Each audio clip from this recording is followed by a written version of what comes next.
tradition. We've done this quite a few years, and Coach Lucas has brought the seniors from the team and presented them. They've talked a little bit about their season, what they're going through. But I want to thank Keith and Coach Smith for putting this on today. I don't know if you guys remember, but sometimes I've been walking on the sidelines with you. I take pictures for the tribute. I don't talk to anybody because I'm listening, but I'm listening to what you guys are saying. I hear encouragement. I hear cheering on. I hear some cussing every once in a while. That's part of the game, you know, in a way. I hear younger classmen, maybe some freshmen that aren't maybe in pads or anything, talk about what they had for dinner, maybe what they're going to eat after the game. That sounds about right. But I always enjoy being able to spend time down there on the sidelines with you fellas. I respect you. I think you guys do a great job. I know the season is maybe not what you want it to be, but you know, if you have memories and a good time playing ball, I know Coach Lucas talks about becoming men and working towards goals in your life and everything. That's something you can carry on for the rest of your lives, and hopefully you're growing within that aspect. But I won't take up much more time. I want to introduce Coach Lucas and the senior class football players for this year. So please welcome Coach. Thank you.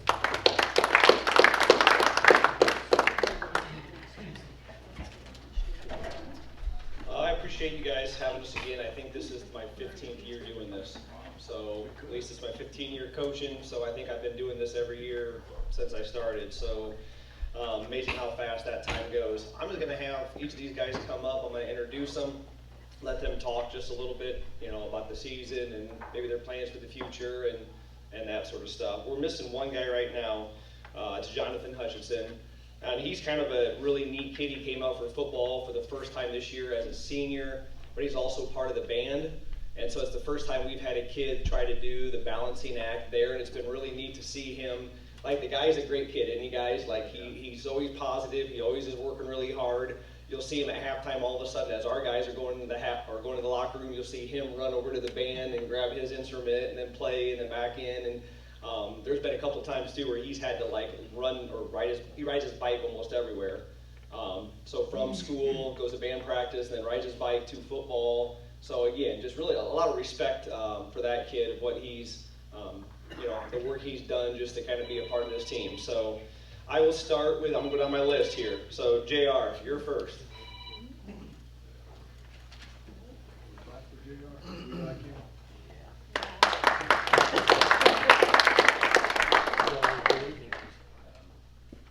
My name is Jared Mendoza. I've played football for about 3 years now with Coach Smith. And over the past 3 years of football, he's taught me like a lot of things. He's taught me like some good life philosophy, some pillars that I'd like to pass on to like my children about how to be a man, how to be accountable for our actions. And one thing that I've learned from him that as I'm like going into college search is culture. We're really lucky here at Hicksville. We have a lot of culture. We're surrounded by good people and good coaches. So after high school, I plan on going to college and maybe running out of university. But for me, that kind of depends on how the culture is there, whether it's a close-knit community or not. Thank you. One of the things too, I wrote down kind of a word that came to mind for each of my players too. So for JR, I wrote the word balance because he has been impressive this year because he's also running cross country and playing football.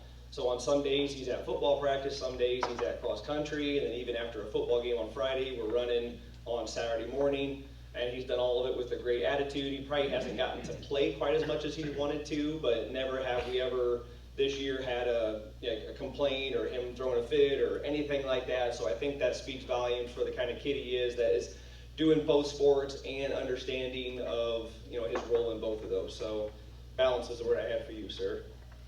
Brody.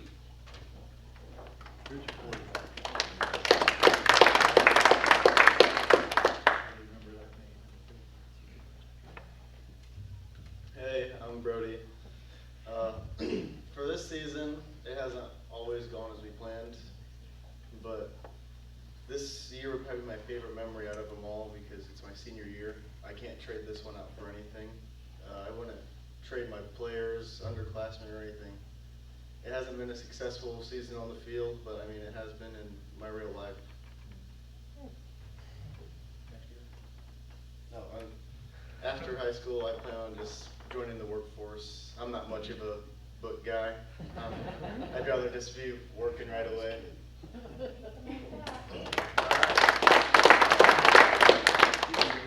The word I had for Brody was consistency, because he is, I think, like the most consistent player we've had over, especially my 4 years of coaching him.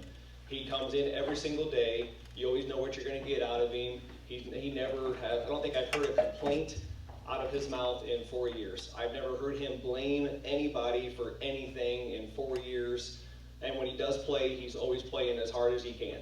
So to me, that speaks volume. I think we love in our country, in our community, someone that you know you can count on, you know what you're going to get out of them day in and day out. Aaron.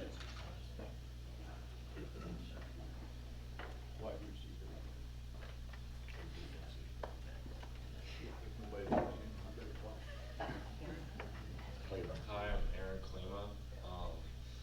So far this year, it's been a fun one, but like a stressful one also, because we haven't been winning as much as we wanted to. But I think, like Brody said, it's been the most fun I've had for football out of my 4 years, because it's my senior year. You want it to be special, and even though we're not winning as much, but we're still having fun. I would say after high school, I plan on probably joining the workforce and just working, because I don't like college or anything. But if I do go to college, it'll probably just be play baseball. But most likely I'll probably just join the workforce. And over the years, I've learned a lot from Coach Smith. That one of the most important things I've learned is that family is important and you can't replace them. And like for football, like we're not considered a team like family. So all the friendships you build, it's just very special. Thank you.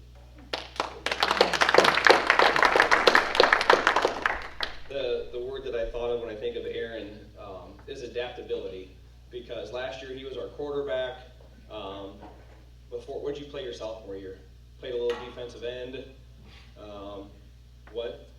Linebacker. So then last year was quarterback and more linebacker, DN. This year he transitioned to wide receiver, and he played defensive end, linebacker, and then week, I don't know, what, 4, 5, 6, somewhere in there. Week 2, was it that early? Transitioned to corner. So again, like he has, and he plays on a lot of our special teams, so that's the word I thought of for him, is he has done whatever we've asked him to do these last couple of years and played any spot that we feel is going to help us and also benefit him. All right, next guy, Oscar. Come on down. We've had Oscar here. Now this is the second year at Hicksville. His English is getting better and better. Right? Comprende? Hey. And so he's going to talk just a little bit here, and he wants to work on his English, so he is going to do his best job there. Okay, I just try to speak in English. So my name is Oscar Camacho, and I play in defense, and I'm a kicker. And this is my last senior year. I'm pretty sad because I like the school, I like my friends, I like everything right here in Hicksville. But this is the life, and I'm sad for that. But after school, when it's done, I try entering the army because it's my dream, and I try service for my country.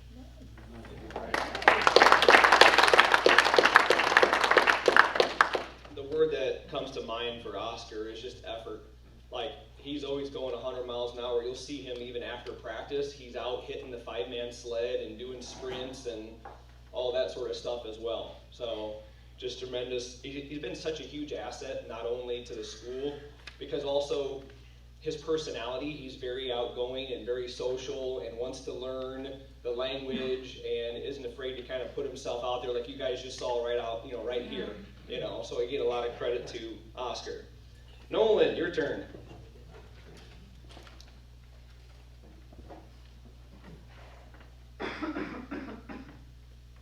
Yeah, like all the other guys said, this football season hasn't really gone to our plans, but I'm just really glad for the group of guys that we have and all our coaches and stuff. And it just feels like a more like tight-knit group, and like we're all in it together. Like we're just a lot tighter than the last couple of years, I feel like, and I'm really proud of that. And I'm proud of how hard everybody works and all that, despite of things not going our way. And I'm just really thankful for the group of guys that we had this year. And I haven't really had the opportunity to play a whole lot because I've been injured quite a bit. So I'm just grateful for the time I got to after school, I want to major in biology, and I'm probably going to go to Purdue Fort Wayne University, and then I want to go on to be a chiropractor after that. So that's my plan.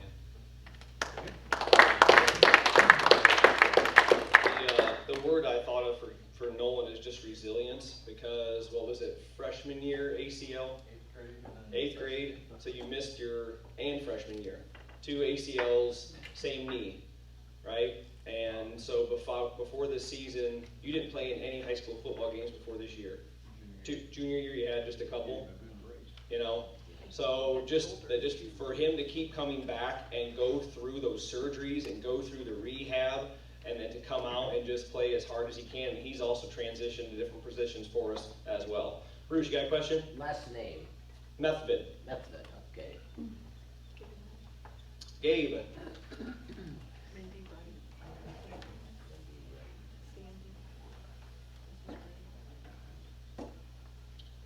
Hello everyone, my name is Gabe Rodriguez, and 2 life lessons I want to say I've learned from Coach Smith that are very valuable are compete for like everything that you want to do in life and always work for something that you love. And then once you achieve that goal of having something you love, you have to keep doing your job, which is something he says to us all the time at practice and at our games, is do your job. I think that's very important because I feel like people get complacent in their lives where they are and they just stop doing their job. I feel like it's really important that once you achieve something in life, that you keep doing it. And after school, what I plan on doing, I plan on majoring in communications at college and to keep playing football, but I currently do not know where.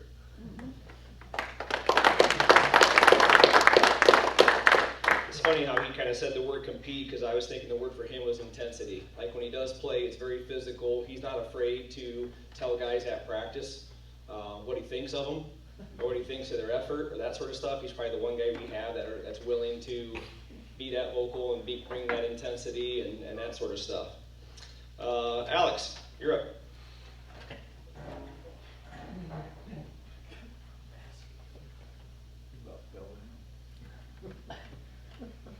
Hi, my name is Alex Gordon. Most of you probably know my grandparents, Dick and Janet Gordon. And one thing I learned from football this year, well, I've only been playing for 2 years, so I really haven't had the same amount of experience as these guys, but I've had fun while I've played. And these past 2 years, we really haven't won a lot of games, but I still made a lot of memories within the sport. And my plans after high school, I'm just going to plan on joining the workforce and get money and just living life.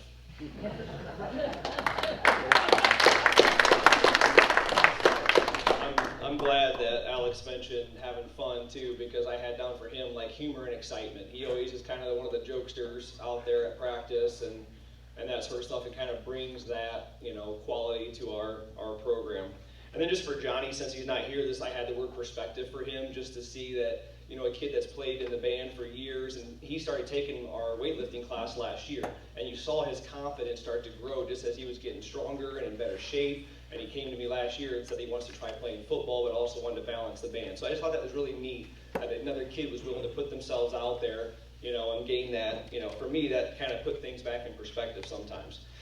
I just want to thank you, Rotary, this is Rotary in general, for their donation to the weight room. Like last year, like a $5,000 donation to help us outfit the weight room. If anybody hasn't seen it, please get a hold of me or Mr. Countryman and get a little tour out there, because it's a phenomenal facility. We have 5 periods. So my work day, I have 5 full periods in that weight room with about 115 kids a day.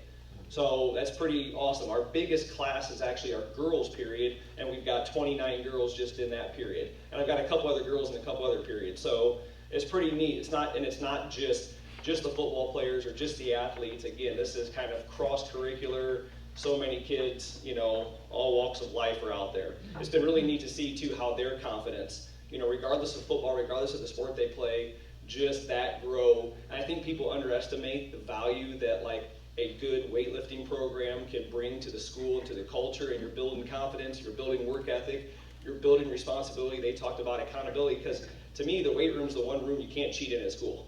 Like, either you can lift the weight or you can't. Okay? There's no one there to cheat off of with that sort of stuff. So, again, I appreciate your guys' donation there. These guys over here have done a tremendous job, especially with the way the last 2 years have gone. We only won 1 game last year, and we've won 2 games this year, but you wouldn't know it by how they act, which I think just speaks volumes for how they were raised, and just the type of kids they are and the school culture in general. Because you'll find them, they volunteered, I don't know how many hours helping with our 5th and 6th grade tackle football. They ran that program. I kind of oversaw it, but they coached it. That was Gabe's senior project this year, was to kind of facilitate that program. They ran the warm-up, they ran the drills, they called the offense, they called the defense, and that's an extra, what was it, hour and a half practice 3 days a week on top of our practice, on top of school, our practice, mini Aces practice. So again, a lot of credit to these guys. And also a lot of these guys would meet every Friday morning. You guys might have seen some pictures on Facebook or whatever. And they would greet the elementary kids coming off the bus, wear their jerseys, giving high fives. So then they're at school at 7:30, 7:35 on Friday. So again, they're doing all these awesome things for kids and for this for the school that they don't have to do. Like did I make you guys do any of that stuff? Was that mandatory? It wasn't mandatory at all. It was just those that want to help will see you guys on these dates and times, and a lot of these guys did that. So again, a lot of credit to these guys. I tell you, these guys have learned a lot. I continue to learn a ton every year as I coach. I am very bad with empathy until this year. I have learned a ton. Again, I don't know, it's the typical male or something. I don't really have that insight to other people until you've walked in their shoes. I don't have it naturally. Now, the last couple of years of us not winning a ton, I now think about what other programs have had to go through. It changes how you kind of have to coach a little bit, how you have to build kids. So it's challenged me there, because I've been very lucky for my first 13 years that we had decent numbers, and we had some really, really good football players. You think of like the Garrett Kralls, and you think of some of these guys that have played, and they make you look really smart, and you just have to coach a little different. Okay, and again, I think these guys can say that we've had a lot of fun this year too. So even though winning is important and it's nice, our practices have been pretty positive, right? The locker room atmosphere is good. We don't have those kind of issues. So again, I've had to learn what it's like to be on the other side. Humility is another thing that I've learned. I think I've also learned just a lot of things personally, but also how blessed we are. And I think Mr. Countryman and I have had this conversation a couple times too. Like, we can let the negative things of our jobs or life kind of bog us down, and I've struggled with that this year. You start thinking about this negative thing, and this negative thing, and this negative thing. And of course, the world is bombarding us with information about how bad things are. And sometimes it's so easy to forget actually how lucky we are, how good our jobs are, how good this community is, our family, our friends, and just all the many blessings that we have. Another thing I've learned a lot this year, the last 2 years, we are in control of very little. But we want to control everything. And when we don't have that control and things don't go our way, we get humbled. We learn empathy. We learn all those other qualities that then again, the good Lord is completely sovereign and He is in charge, not us. And we have to check our ego, we have to check our agenda, we have to check all of those things and make sure we're putting our faith and hope in Him and what He promises us, and then go about doing His work, not for other people to acknowledge us, but for us just for Him to acknowledge us, I guess, if that makes sense. And I think for years, I have worked, taught, coached for worldly recognition instead of for heavenly, eternal gifts. And so that's been a big perspective change on my part. And so, again, I want to challenge you guys with that, that perspective, and just, what we really are called to do, and how literally our strength comes. One thing I've had to pray a ton this year is, give me your strength. My strength is not sufficient. My family strength is not sufficient. My coworker strength to build me up isn't sufficient. It's all good, but it's not enough. And you have to rely on that power. And again, I appreciate you guys helping to build this community with your fundraising efforts and just putting this on. And I'll just wrap up with a quick little poem. I won't cry for this one, guys. Okay, I always cry for a different one. So, right, Mr. Countryman, you saw me. Okay, I'm a big teddy bear. But and then I'll open it up for questions for me or any of the seniors after that. but the poem is about being a builder. It says, I saw a group of men in my hometown, a group of men tearing a building down. With a heave and a hoe and a mighty yell, they swung a beam and the sidewall fell. I asked the foreman, are these men skilled? Are they the kind you'd hire if you wanted to build? He laughed and said, well, no, indeed. Common labor is all I need, for I can tear down in a day or two what it took a builder 10 years to do. I thought to myself as I walked away, which of these two roles shall I play? So I want to challenge you with that. Again, it's easy to get bogged down. It's easy to tear down. It's easy to be negative. It takes no skill to do that stuff, but it takes to be uncommon and to continue to build up others, build communities, build all that stuff with the strength of the good Lord. So with that, I'll shut up and I'll open it up. Any questions to me or these guys? Are your football players, I mean, since you teach the lifting and of course you're the football coach, they required to take a lifting class? Nope. I don't make them. Because there's some that just doesn't fit quite. You'd think with 5 periods throughout the day that it would fit, but there's honestly some kids that it does not fit in their schedule. Because some of these guys are very high. JR, for example, you're in trig or calculus first period, right? And that's only offered that period. That's also one of the weightlifting periods. So some of these guys are very high academic guys, and some of those, those singles, as far as the little elective classes go, where the high level ones are only offered 1 period a day, and they take like AP chemistry, they take advanced math, then their other selections start to narrow down. Any other questions? Yes? You guys have nutrition programs more today than, because I played football too, and we would kill ourselves, and then nobody would teach us that how important, I learned this later in college, how important nutrition is. And rest. And so I just wanted yeah, so we keep the Moms Club keeps us a stock of granola bars and all that kind of stuff. I keep the Uncrustables, PBJs in my freezer, and a bunch of chocolate milk, and so I just tell them, like, after workouts or before workouts, just be grabbing those extra calories, eat, Yeah, they need to eat 6, 8 times and most of a these day. kids, these guys are picky eaters, which I don't understand, right? Yeah, Aaron, I'm looking at you. He doesn't like meat. Like, he doesn't like meat. Any other questions? All right. Oh, you have a question? Not a question, just a comment. I commend you and your players for what we heard here today. Sounds like a lot of high character, and kudos to you. Great kids, great parents who have been supported. And I tell you guys this too, and I don't think I'm making this up. I'm kind of going by what Mr. Slattery and Mr. Hott have told me. Like, we won, like I said, 1 game last year, 2 games this year, and I have not received, nor have they received, any parent complaints in the last 2 years. So I think that goes to speak for maybe the culture that we have, and the type of kids we have, and the type of parents that we have. So, and just the type of community we have. That's encouraging. Thank you. Yeah. All right. Thank you.